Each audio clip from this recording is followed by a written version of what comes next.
Hello, today's video is the Zyxel VMG8825-B series router, which is a VDSL VoIP router and Ethernet router. Some of them also have SFP slots for optics as well. So inside the box, quick start guide. Doesn't really tell you a huge amount. Some compliance and conformity safety stuff.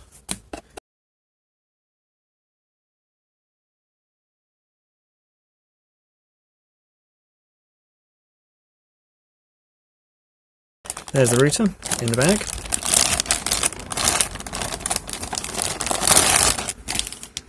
And the back of the router. So there is a label or a sticker with the wireless password on it here. I will turn that around so that it's not published on the internet. There we go. So it has a DSL or a VDSL connection, 2 telephone slots for VoIP ATA, so you plug an analog telephone into those, 4 gigabit Ethernet sockets, and a WAN socket, Ethernet. Got power, factory reset button there, and a physical power button. You can see here the SFP port where you can put an optic and a channel where the fibre can run along there. There's also wall mountings with a special bracket that they provide.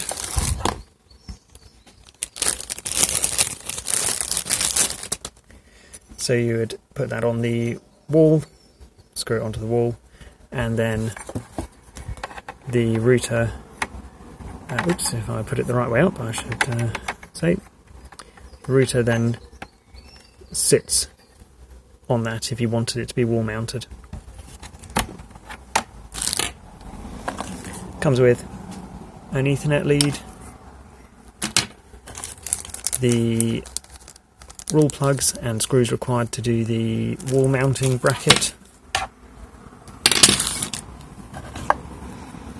a telephone or a VDSL lead. It's suddenly become much sunnier, which means that the video's probably got terrible lighting now. At the back is the power adapter and a UK plug and a European plug. Power adapter is 12 volts at 3 amps.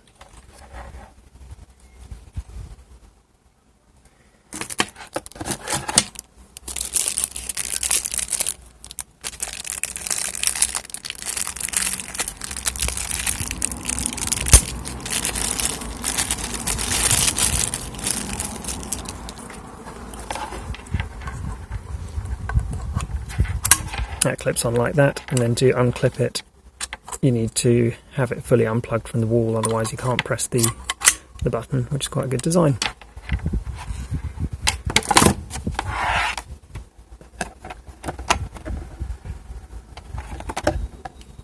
On the front of the router we have a power light, a WAN light, an internet light, a LAN light, a WLAN or wireless LAN and WPS light, telephone light, and an SFP light for the fibre optic module you can put in. On the left side, as you look at the router, there is a WLAN button, and below that a WPS button. On the right side of the router, as you look at it, is a USB 3 socket. Right, let's plug this into a computer and turn it on.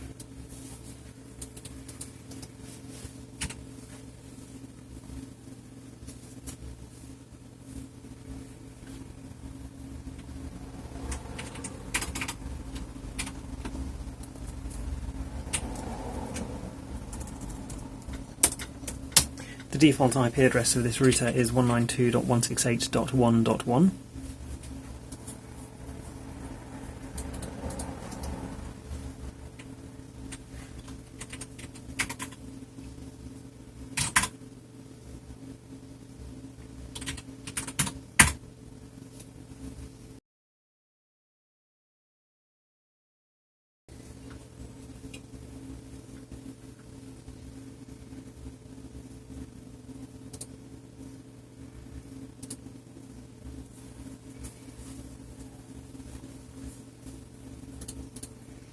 and it seems to take an incredibly long time to boot up. And about the time that the power light went solid green, the computer detected that it was on a different network and asked what kind of network profile I wanted, although the router did not start responding to pings for about another probably 10 seconds after that. So my first test will be to see whether I can Wps Connect a Google or an Android mobile phone to this router. Just wait for that to start up. So on the left side of this router, as noted earlier in the video, is the WPS button.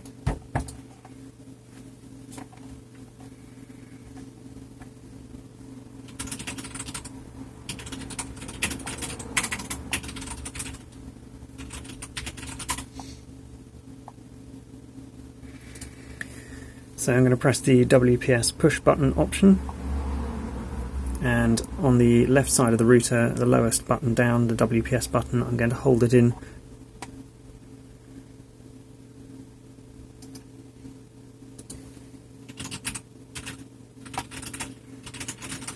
Okay, so it is enabled by default, but you have to hold it down for much longer than most routers.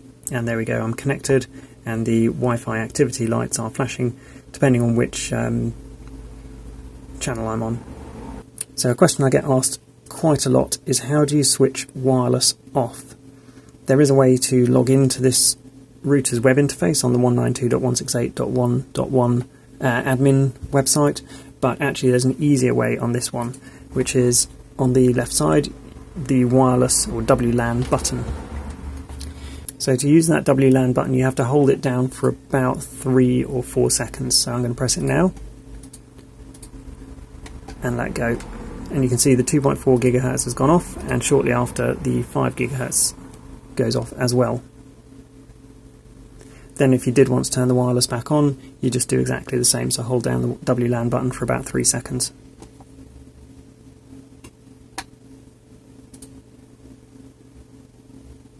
And the 2.4 has come on, and shortly after the 5 gigahertz comes on. On the back of the router for the Ethernet, for the LAN sockets, has LED status lights, but it doesn't for the WAN Ethernet socket.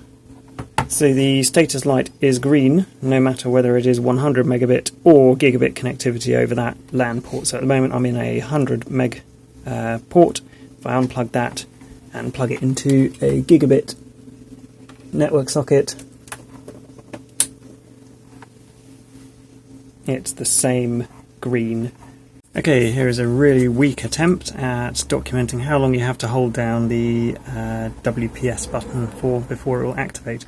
So I'm going to try and press the go button and the WPS button at exactly the same time, and we'll see how long it takes.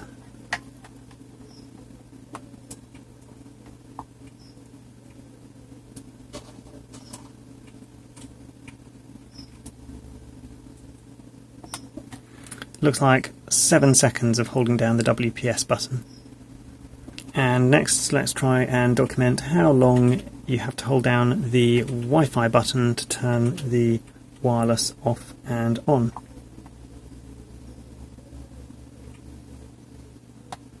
That one's much shorter. That's probably more like 2 or 3 seconds. So let's try how long to turn it back on again. Yeah, that one looks like 3 seconds, whereas the WPS button looks more like 7 seconds.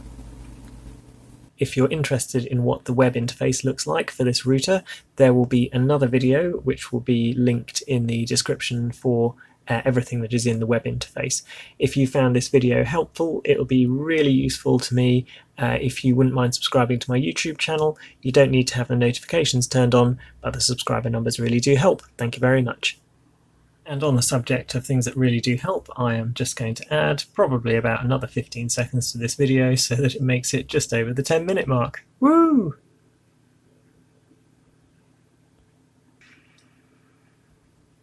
Thanks for watching to the end.